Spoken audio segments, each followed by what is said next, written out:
Africa के savanna में कुछ खास होने वाला है।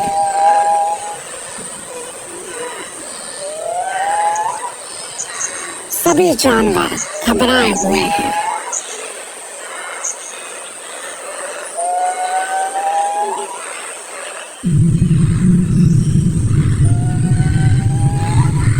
एक ताकतवर शिकारी उनके बहुत नजदीक है।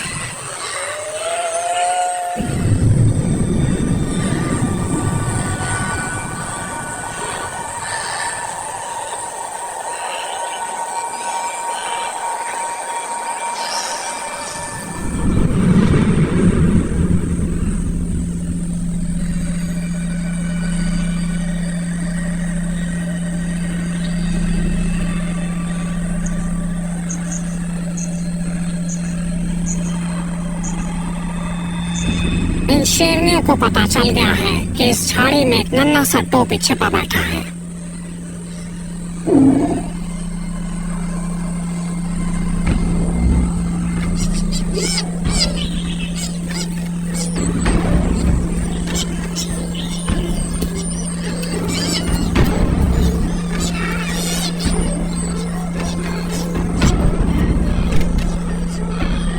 प्रेडेटर्स मजे के लिए शिकार नहीं करते।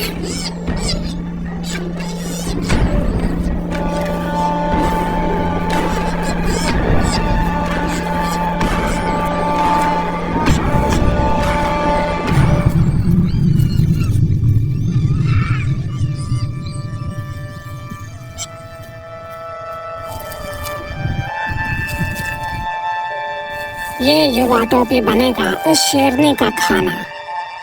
हालांकि एक पल में अपने शिकार की जान ले सकती है, पर ये अपना वक्त लेती है।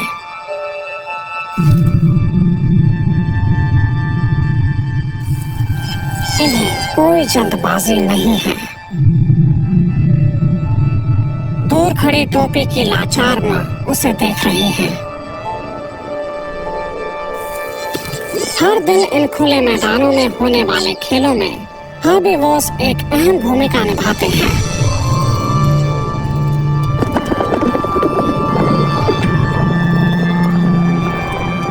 ज़ेब्रास, गज़ेल्स और विल्डबीस्ट इस जानकारी के साथ यहाँ जीते हैं कि वो किसी भी पल शिकार बन जाएंगे।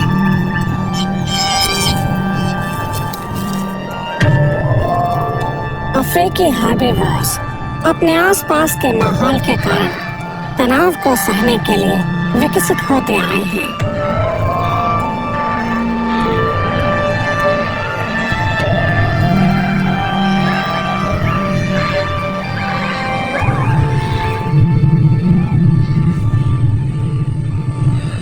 इस नन्ही सी टोपी को नहीं पता कि ये क्या हो रहा है, लेकिन इसे ये पता है कि यहाँ रहना ठीक नहीं है।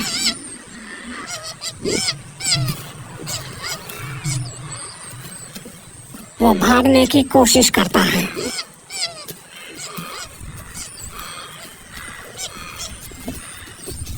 शेरनियों को अगर ज्यादा भूख नहीं लगी होगी तो वो नन्ही टोपी को यहाँ से जाने देंगी।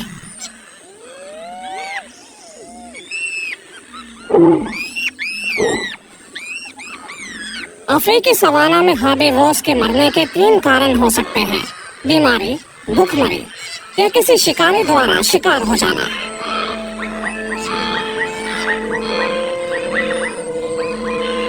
लेकिन आप अपने पड़ोसी की मनपसंद डिश हैं। इस जानकारी के साथ जीने का खास मजा नहीं होगा, और शिकार हो जाने के डर में जीना भी सेरेंगेटी के खेल का एक अहम हिस्सा है।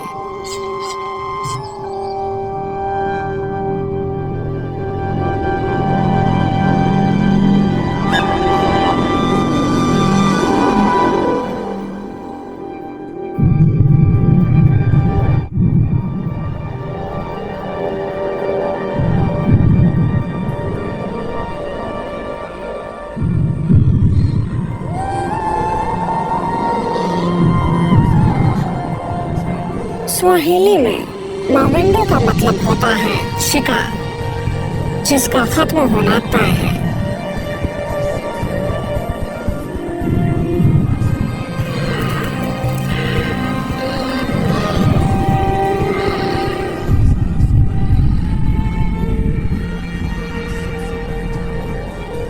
मासाई भाषा में सेरेंगेटी का मतलब होता है एक अनंत मैदान। इस क्षेत्र में दुनिया की सबसे बड़ी मेगाफोना की आबादी निवास करती है। यहाँ के 15,000 स्क्वायर किलोमीटर की भूमि में दुनिया के सबसे बड़े जानवर घूमते हैं।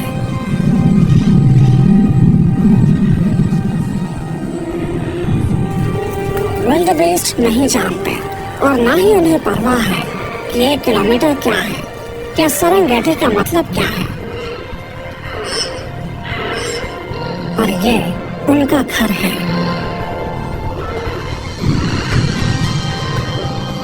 गिनने के तरीके थोड़े अलग हैं। अगर झुंड का कोई सदस्य खाना खाए तो सभी खाना खाते हैं, और अगर कोई साथी घबराया हुआ है तो इसका मतलब है बेहतर यही होगा कि सभी सतर्क रहें।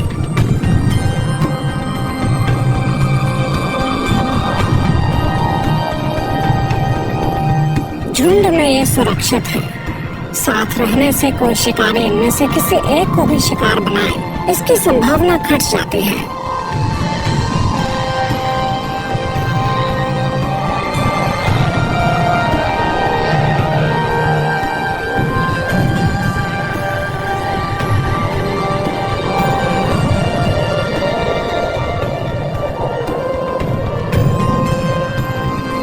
विल्डबीस्ट की नजरें उतनी तेज तो नहीं होती, लेकिन उनकी सुनने की क्षमता बेमिसाल है।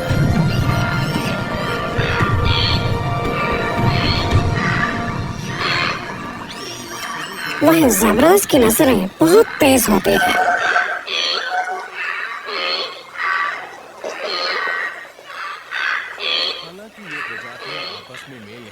टोपीज पास में ही है।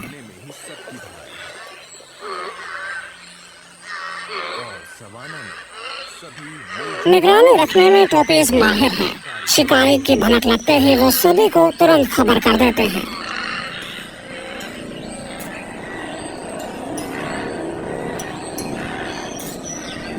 हालांकि ये प्रजातियां आपस में मेल नहीं खाती, लेकिन एक झुंड में रहने में ही सबकी भलाई है। और सवाना में सभी मिलजुल कर रहते हैं, यहाँ तक कि शिकारी भी।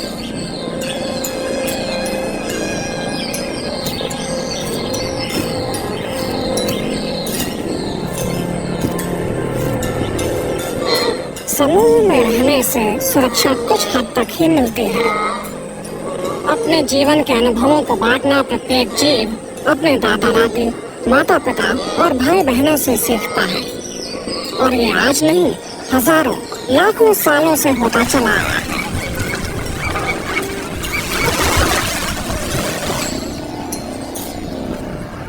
समूह का कोई भी सदस्य किसी और ढंग से जीने की कल्पना नहीं कर सकता। एक समूह में रहते हुए ये सभी जानवर आपस में रिश्ते बना लेते हैं। ये नर विल्डबीस्ट जमीन पर संकेत के रूप में अपनी गंध छोड़ रहा है। ऐसे ही आसपास की मादाओं से मेल मिलाप की बात चला रहा है, या शायद ये तैयार है एक मुकाबले के लिए।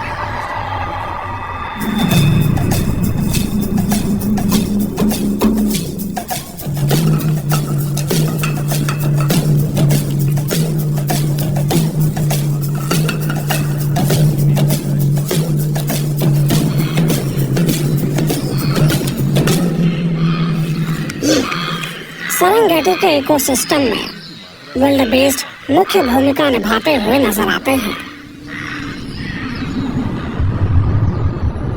लंबे समय तक ये माना जाता रहा कि हर्बीवोर्स की आबादी शिकारियों के हाथों नहीं थी, पर हाल ही में एक रिसर्च द्वारा पता चला कि सवाना में जैसे जैसे विल्डबीस्ट की आबादी बढ़ती गई, शेरों की तादाद भी बढ़ती गई।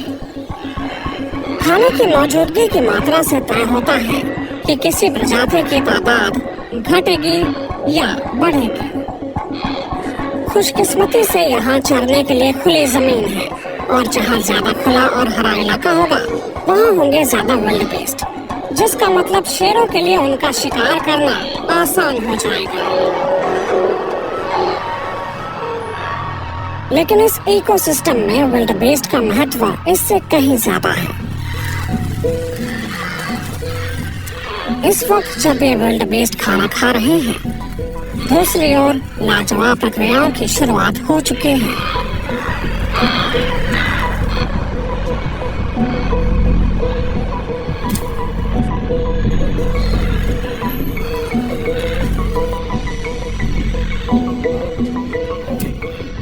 विल्डबेस्ट जितने ज्यादा घास खाएंगे, इकोसिस्टम में जिराफ्स उतने ज्यादा होंगे।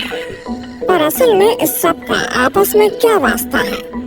सैकड़ों हजारों विल्डबेस्ट जब एक साथ इन इलाकों में चरते हैं, तो गर्मी में आग को फैलाने वाली सूखी घास को भी कम करते चले जाते हैं। आग जितनी कम लगेगी, पेड़ उतने ही ज्यादा होंगे और बदले में जिराफ्स को और खाना मिल पाएगा।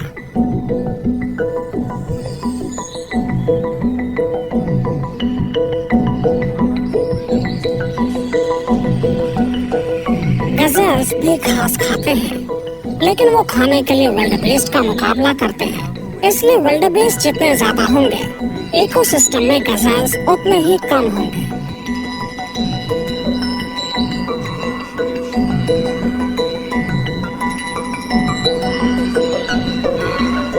तो हालांकि विल्डबेस्ट अपनी सूझबूझ के लिए ना जाने जाएं, पर वो इकोसिस्टम के स्ट्रक्चर को आकार देते हैं। साथ ही इन इलाकों में रहने वाले बड़े प्रेडेटर्स का पेट भी भरते हैं।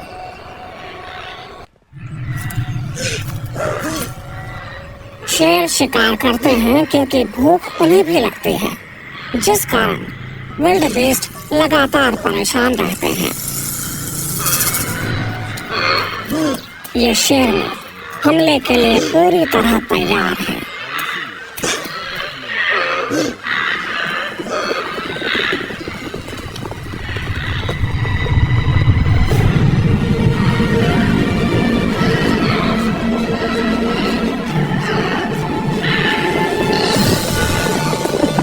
झुंड में रहकर शिकारी से दूर भागने में शिकार होने की संभावनाएं घट जाती हैं और इसलिए ज्यादातर खुले मैदानों में शेरनियों के शिकार की कोशिशें नाकाम हो जाती हैं।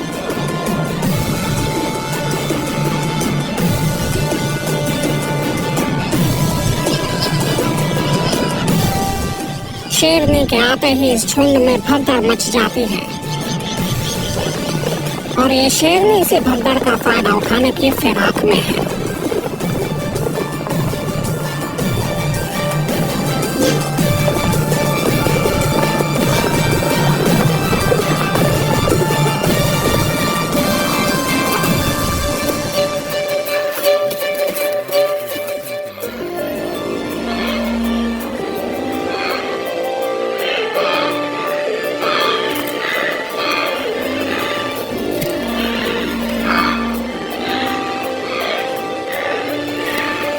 झुंड में से कोई एक शिकार हो गया।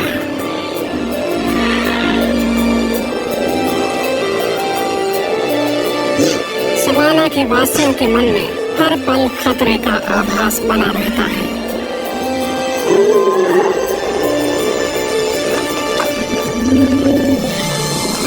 इन इलाकों में घास चरते वक्त सतर्क रहना बहुत जरूरी है।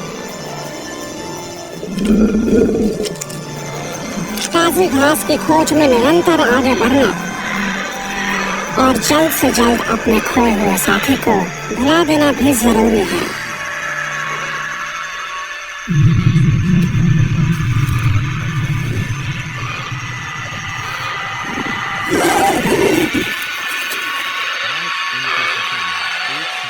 विल्डबेस्ट, टोपी और ज़ेब्रा सभी जानते हैं कि आसपास शेर हैं। कई बार उन्हें हमले का डर नहीं रहता, लेकिन सुरक्षा में लापरवाही भारी पड़ जाती है।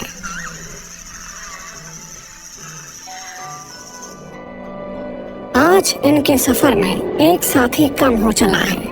अब ये विल्डबेस्ट बेचैन है। साथ ही रात के इस अंधेरे में गूंजती दहाड़ों से सवाना में रहने वालों के दिलों में दहशत बढ़ती ही जा रही है।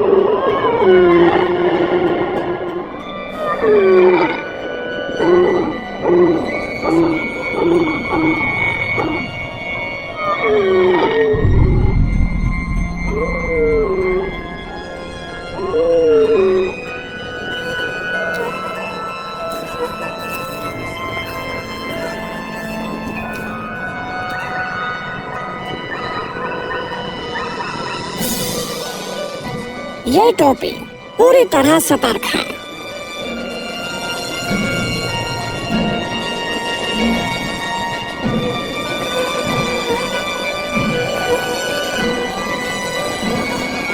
इसका काम है कोई भी संदिग्ध हरकत दिखते ही बाकियों को तुरंत खबर कर देना।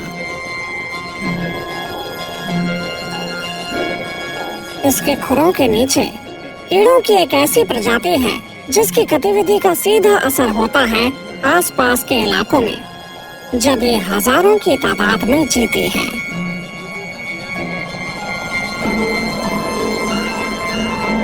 दीमक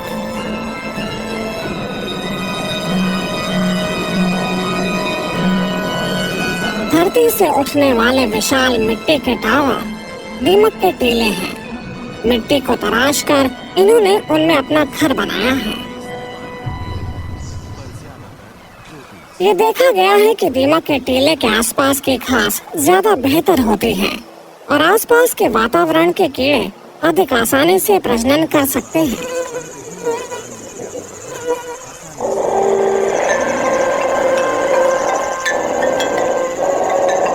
दीमक के टीलों को कई हर्बीवोर्स निगरानी के लिए इस्तेमाल करते हैं, पर ज्यादातर टोपीज।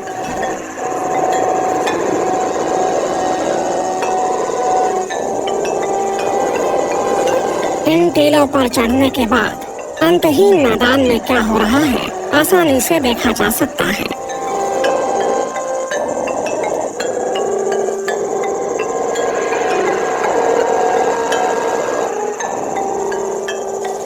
टोपी घंटों तक ऐसे ही खड़े रह सकते हैं। खतरे का आभास होते ही नर सबको खबर कर देगा।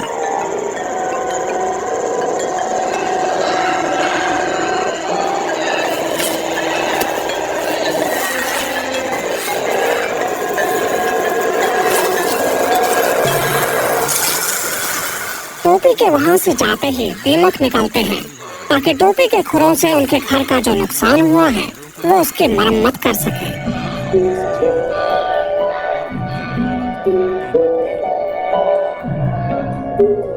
गुफाओं का एक नेटवर्क दीमकों के टीले के अंदर संचालन में मदद करता है।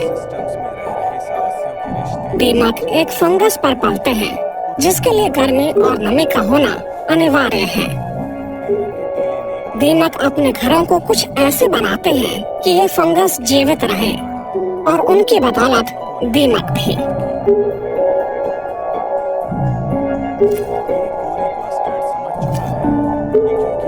इन इकोसिस्टम्स में रह रहे सदस्यों के रिश्ते जितने ज्यादा जटिल हैं, उतने ही मनमोहक भी। दीमक के टीले ने एक प्लेटफॉर्म प्रदान किया जिसे टोपी के वजन ने बिगाड़ा और दीमकों ने उसकी मरम्मत की। ये कोरी बस्टर्ड समझ चुका है कि क्योंकि आसपास एक टोपी है, इसे जल्द ही इसका पसंदीदा भोजन मिलने वाला है।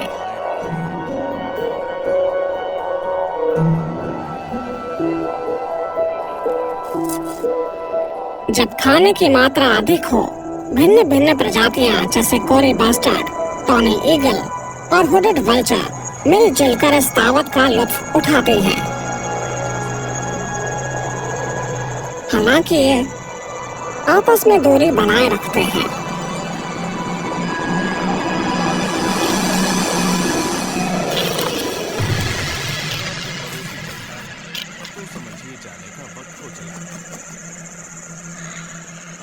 एक बड़े से झुंड में रहने का मतलब है कि पहरा भी एक बड़े पैमाने पर दिया जा सकता है और एक झुंड का हिस्सा होने का मतलब यह भी है कि आप जहां जाते हैं सब आपके साथ ही जाते हैं। जब आपका पड़ोसी चलता है तो समझिए जाने का वक्त हो चला है। अगर आपका पड़ोसी तुरंत अपना सर उठाता है तो आप भी वही कीजिए, एहतियात के तौर पर।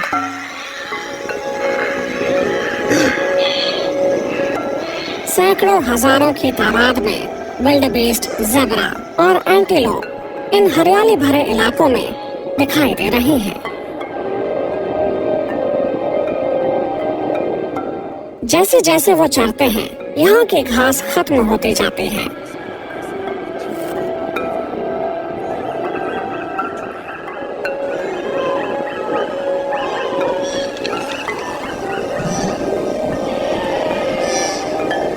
इस गर्भवती ज़ेब्रा को 2 गुना खाना खाना है।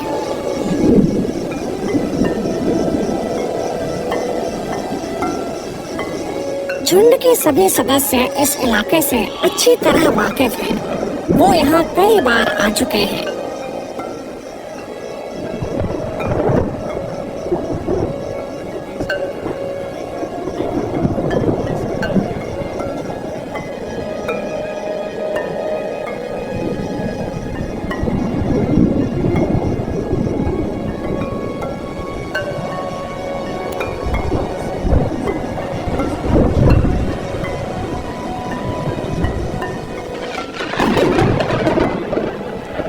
विल्डेबीस्ट इतने अनुभवी हैं कि गड़गड़ाहट की आवाज के बाद क्या होगा वो जानते हैं।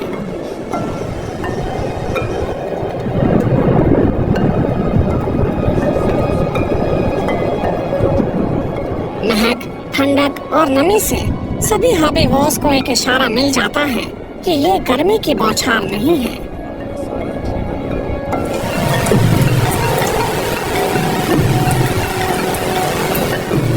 ये बरसात की शुरुआत है। बारिश से उत्साहित होकर झुंड नए चारागाह की तलाश में निकल पड़ता है।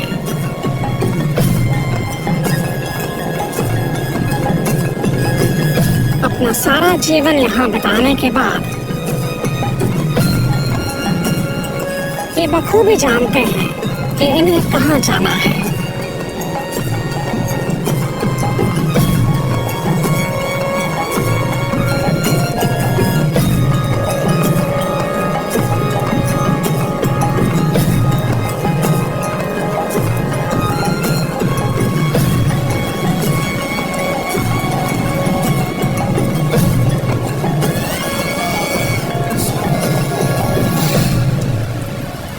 ज़ेब्रा और विल्डेबीस्ट करीब 1000 किलोमीटर का चक्कर लगाएंगे।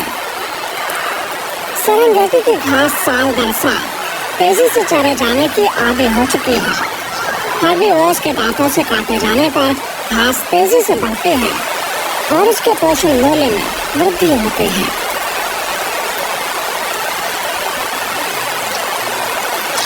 शेर प्रवास नहीं करते।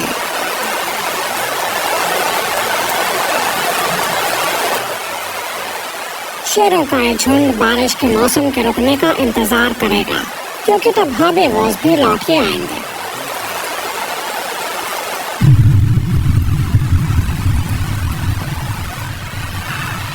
ये है मशहूर सेरेंगेटी माइग्रेशंस।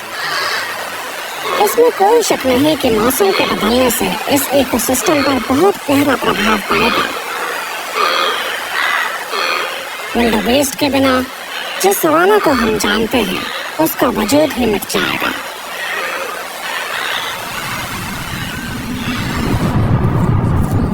ज़ेब्रा की नजर औरों से तेज है, इसलिए अक्सर वो माइग्रेशन के दौरान आगे रहते हैं।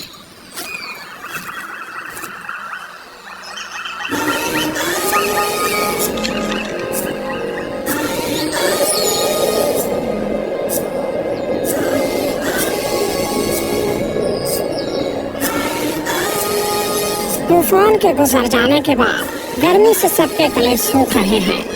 सभी को अपनी प्यास बुझानी है।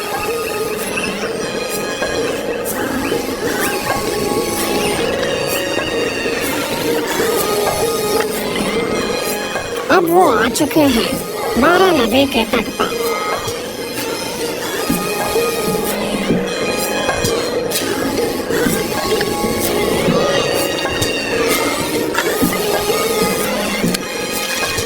ये नदी भारी मात्रा में आए इन हर्बीवोर्स को उनके खाने से दूर रखे हुए है।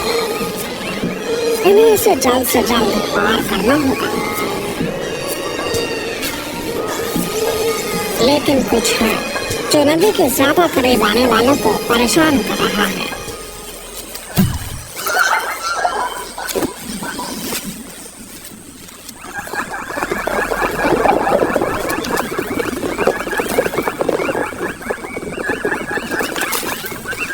झुंड किनारे पर इकट्ठा हो गया है। सभी को इंतजार है कि इनमें से कोई एक पहला कदम उठाए।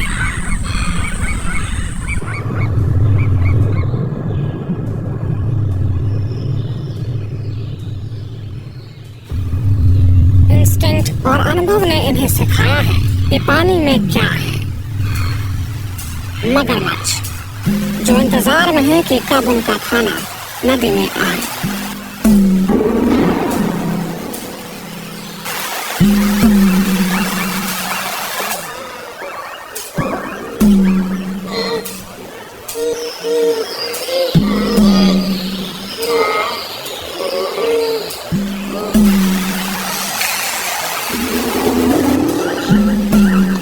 हर एक ज़ेब्रा पर स्ट्राइप्स का एक यूनिक पैटर्न होता है, पर ज़ेब्रास पर ये स्ट्राइप्स क्यों होते हैं? इस सवाल का जवाब काफी आसान है। सैकड़ों हजारों साल पहले स्ट्राइप्स वाले ज़ेब्रा बगैर स्ट्राइप्स वालों के मुकाबले ज्यादा जीते थे। बल्कि जैसे इस ज़ेब्रा का पैटर्न बाकियों से बहुत अलग है, तो ऐसा माना जा सकता है कि आज से हजारों साल बाद सभी ज़ेब्रा पर ऐसे ही पैटर्न्स होंगे। ये स्ट्राइप्स चाहे इन पर किसी भी कारण से हो, एक ज़ेब्रा के स्ट्राइप्स के कई फायदे हैं।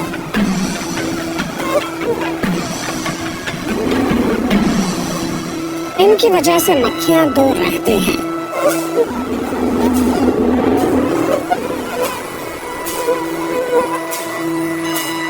इनके दो विपरीत रंग होने के कारण कीड़ों को त्वचा कहाँ पर है पता नहीं चल पाता, और इसलिए वो आसानी से इन पर बैठ नहीं पाते।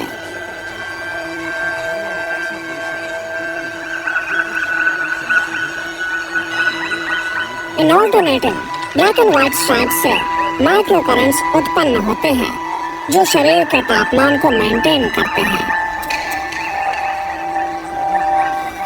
और आखिरी और सबसे जरूरी खासियत जो अभी काम आ रही है, भ्रम।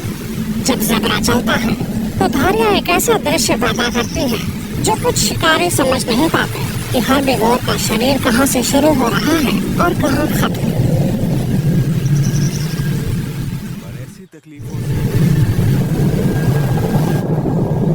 नदी पार करना हिम्मत का काम है। ज़ेब्रा के लिए इन मगरमच्छों के पास जाना मौत को न्योता देने जैसा है।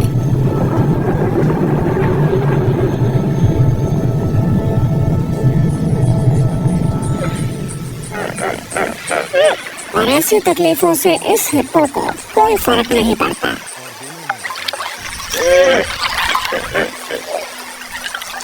हिप्पोज अपने रेप्टाइल पड़ोसियों के साथ इसी पानी में रहते हैं, और जो मगरमच्छ हिप्पो के परिवार के करीब जाने की हिम्मत करता है, उसके टुकड़े टुकड़े कर दिए जाते हैं। घंटे बीतते चले जाते हैं और दिनों में बदल जाते हैं। अब हालांकि भूख पहले से कहीं ज्यादा बढ़ चुकी है और कोई भी दूसरी तरफ मौजूद खाने की ओर जाने की पहल नहीं करना चाहता।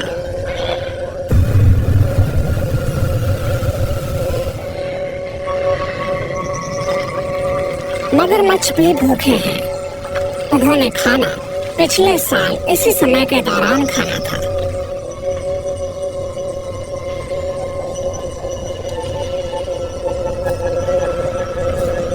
आखिरकार एक ज़ेब्रा पहल करता है और डुबकी लगाता है।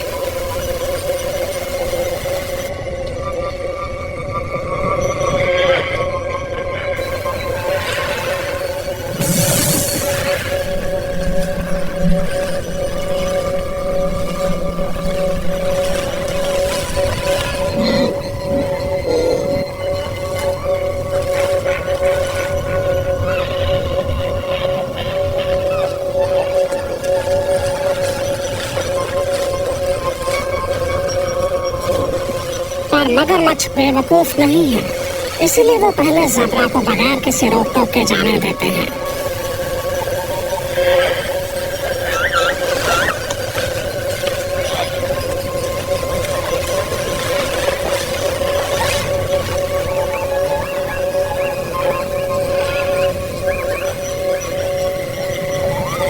अभी हमला करना सही नहीं होगा।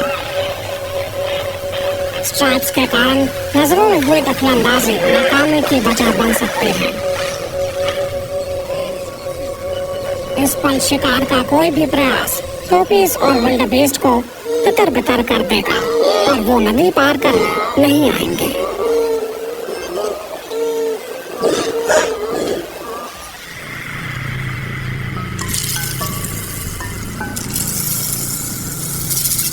आखिरकार बड़े पैमाने पर इंतजार करता ये झुंड पहले साहसी ज़ेब्रा के नक्शे कदम पर आगे बढ़ जाता है।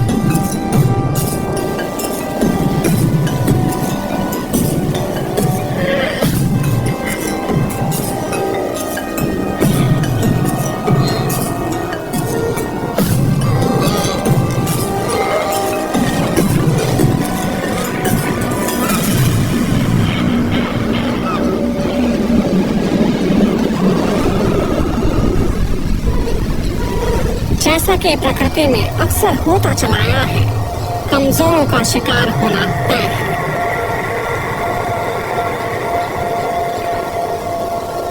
इस माँ की संतान फंस चुकी है।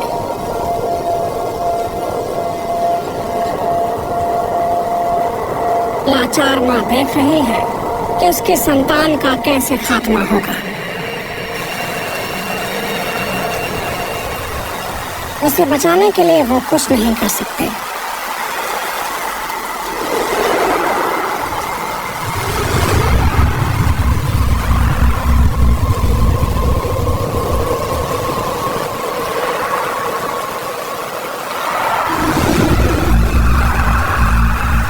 आखिरकार वो अपनी जान बचाने का फैसला करती है और अपने बच्चे को पीछे छोड़ आगे बढ़ जाती है।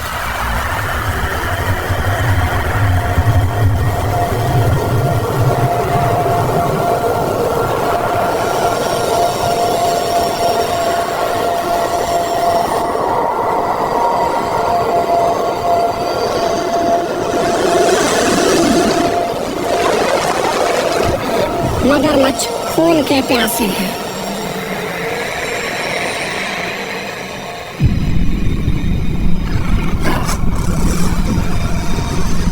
वो एक गर्भवती टोपी को भी पकड़ लेते हैं।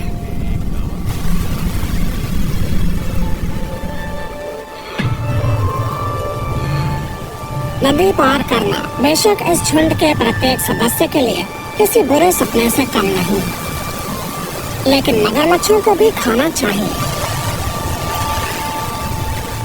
वो खुशकिस्मत है कि सेरेंगेटी हर्बीवोर्स के सफर की बदौलत हर साल उन्हें एक दावत मिल ही जाती है।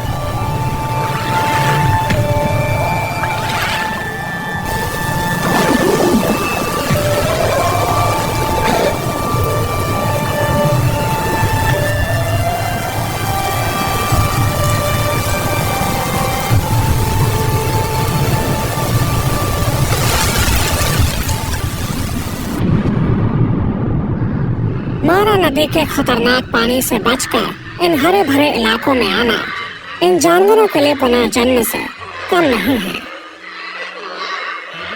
घास पौष्टिक है और उसे खाकर इनका तनाव अब कम हो रहा है।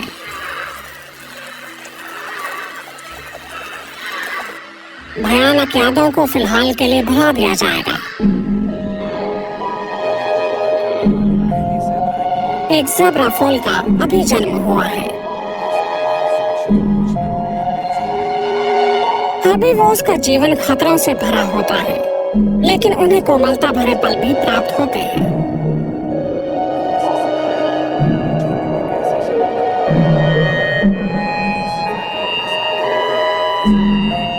नदी को पार करने वाली पहली ज़ेब्रा यही थी।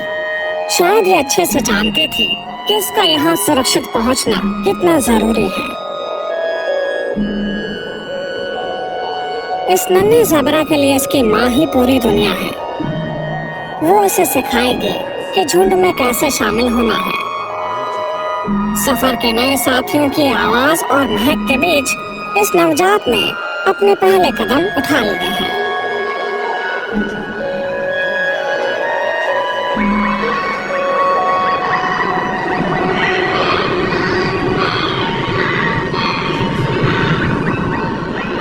में शोर और महक से खाने के आने की खबर मिल चुकी है।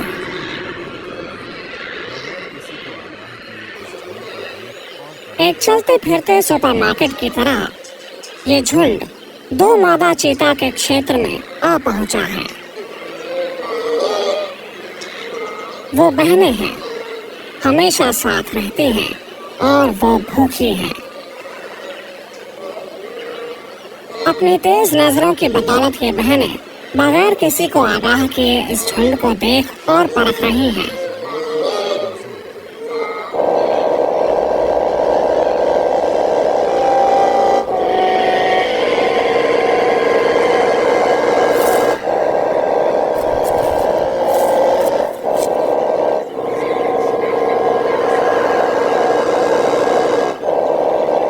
वो एक आसान शिकार की तलाश में है, शायद ऐसा जो शारीरिक रूप से कमजोर हो।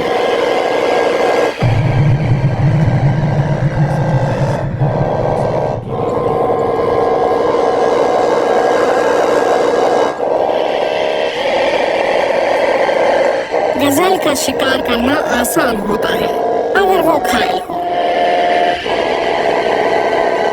कभी कभार वो साथ मिलकर शिकार करते हैं और कभी कभी बारी बारी। आज इन दोनों में से जो तेज है उस बहन की बारी है।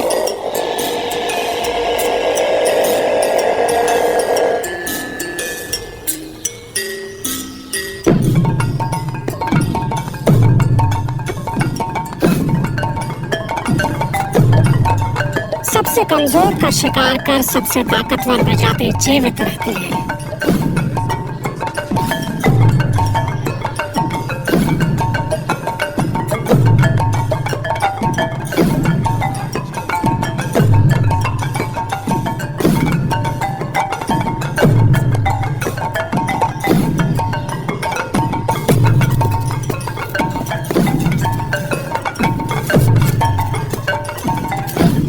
और ऐसे ही बेस्ट जीन्स अपना वंश आगे बढ़ाते हैं। शिकार के दौरान चीते की ताकत बहुत ज्यादा खर्च होती है।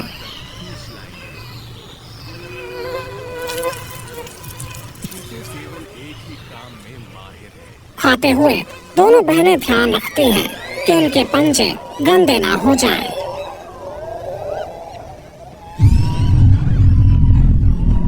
खून से सने पंजों के निशान एक शेर या हाइना को उनकी कड़ी मेहनत से कमाए गए शिकार तक खींच लाएंगे। चीते केवल एक ही काम में माहिर हैं, पीछा करना। एक बड़े शिकारी का मुकाबला करना इनके बस की बात नहीं।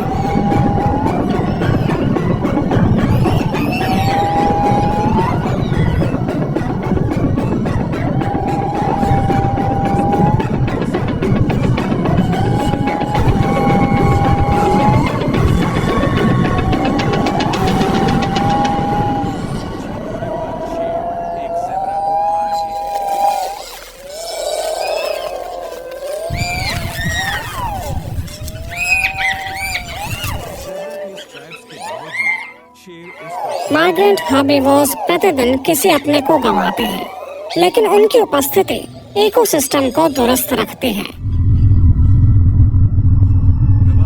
कुछ ही दूरी पर शेर एक ज़ेब्रा को खा रहे हैं।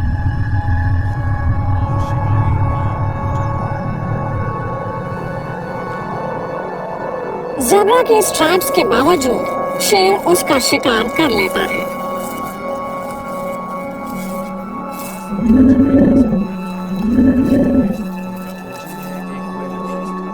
प्रवासी झुंड अपने पीछे मौत के निशान छोड़ जाते हैं और शिकारियों के लिए भोजन।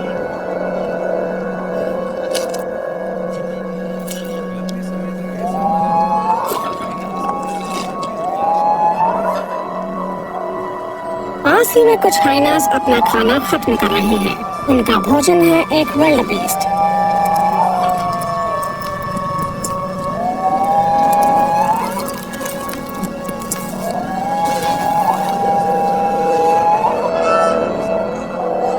लंबे समय तक ऐसा माना जाता था कि हाइनास सिर्फ सड़ते हुए लाशें ही खाते हैं,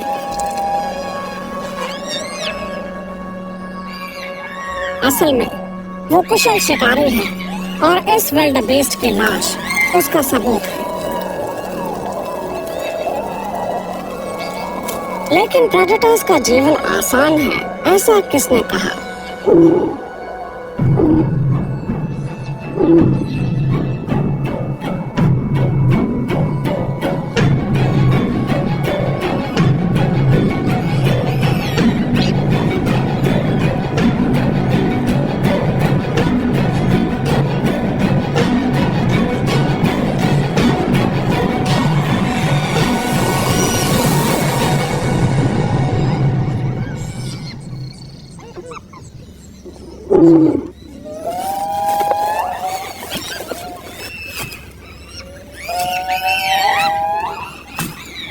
शेरों को हमलों के दौरान आराम भी करना पड़ता है, चाहे वो भोजन प्राप्त करने निकले हों या अपनी ही प्रजाति में संघर्ष से जूझ रहे हों।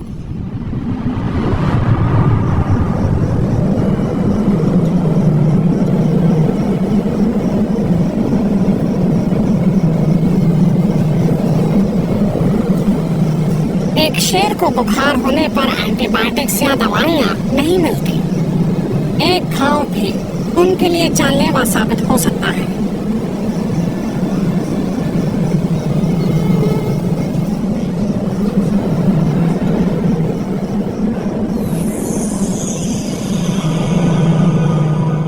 शेर समूह में रहते हैं।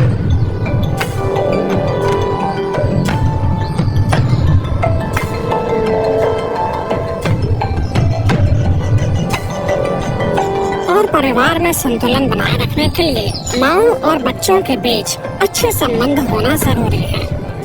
नर शेरनी और शावकों की सुरक्षा का ख्याल रखते हैं।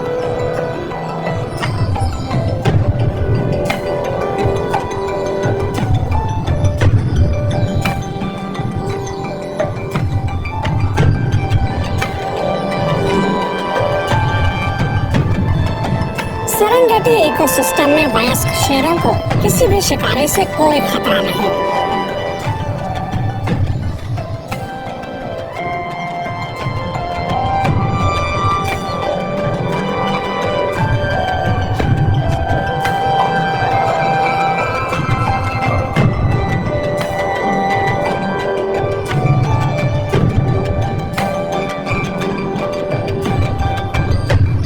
सभी जानते हैं कि शेर यहाँ के राजा हैं।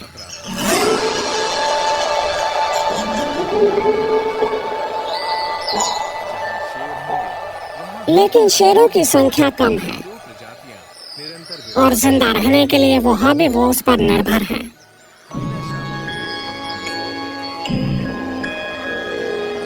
आक्रामकता और हिंसा से भरी इस दुनिया में कम उम्र में मारे जाने का खतरा बहुत ज्यादा है।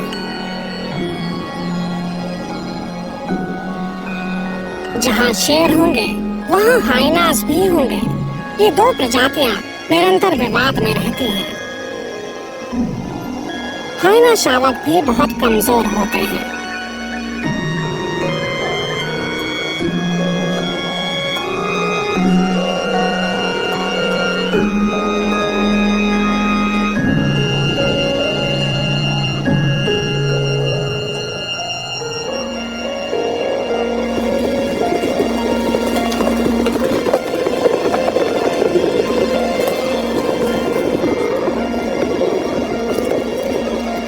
हालांकि ये शावक अपने माता पिता के संरक्षण में रह रहे हैं, जिनके लिए जीवन की जीत छुपी है अपने बच्चों को बड़ा और ताकतवर होते देखने में।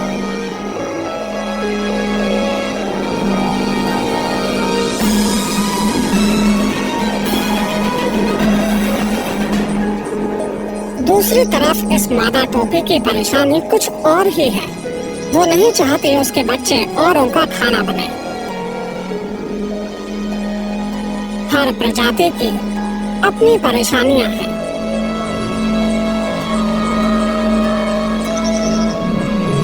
सेरेंगेटी में सभी जीवित चीजें एक दूसरे से जुड़ी हुई हैं, जिससे मिलता है सही संतुलन, जिसके तहत सभी यहाँ इकोसिस्टम को कुछ देते हैं और इसी इकोसिस्टम से कुछ पाते हैं।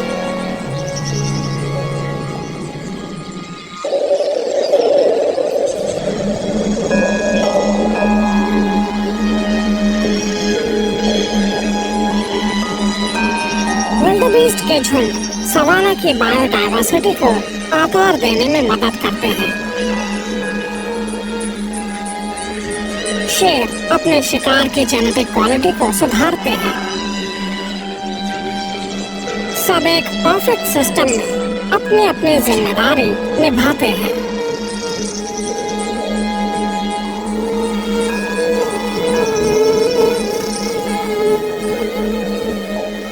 अफ्रीकी सवाना में कुछ होने जा रहा है।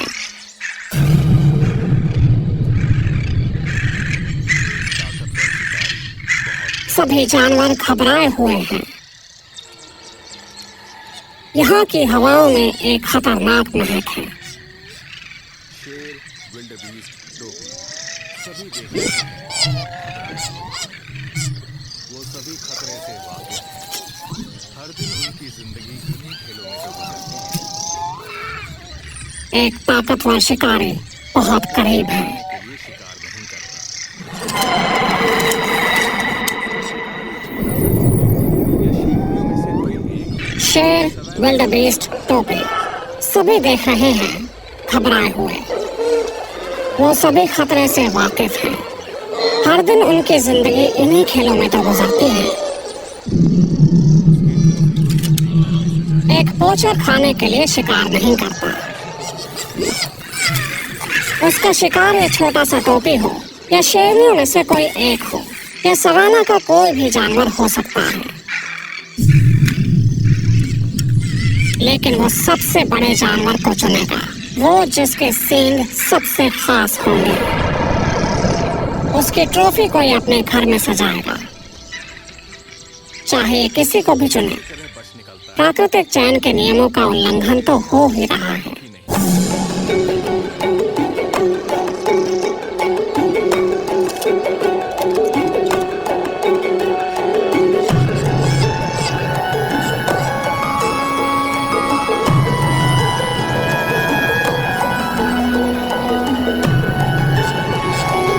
टोपी किसी तरह बच निकलता है।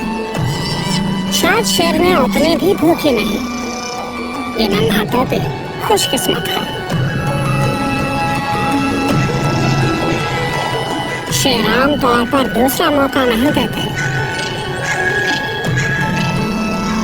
अगली बार ये टोपी इतनी आसानी से पकड़ा नहीं जाएगा।